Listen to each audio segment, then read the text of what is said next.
রাজেশের office থেকে আসতে অনেকটা লেট হয়েছে, সেই জন্য আমরা দৌড়াতে দৌড়াতে এখন যাচ্ছি ট্রেন ধরার জন্য। মানে ট্রেন আছে 3:30 সময়, আমরা বেরিয়েছিলাম তখন 3টে বাজে।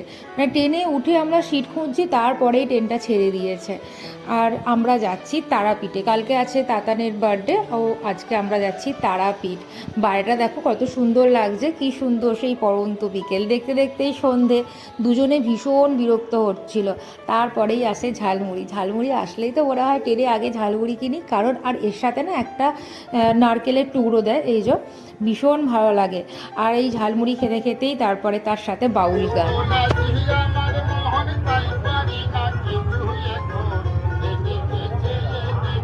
রামপুরহাট স্টেশনে আমাদের ট্রেন ঢুকছে, আর ট্রেন থেকে নেবে দেখছি ঠান্ডা, যতটা ভেবেছিলাম ঠান্ডাও নেই, লোকজনও নেই।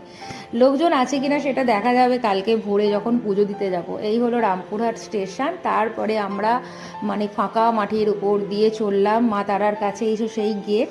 আর দেখো এখানে আমার একটা জামা কাপড়ের দোকান রয়েছে, এই যে দেখতে পেয়েছো। আর এখানে না মানে অনেকেই খোঁজে যে নিরামিষ খাবার পাওয়া যায় না, তো আমার দোকানের ঠিক পাশেই রয়েছে নিরামিষ দোকান। তারপর আমরা এসে গেলাম হোটেলে।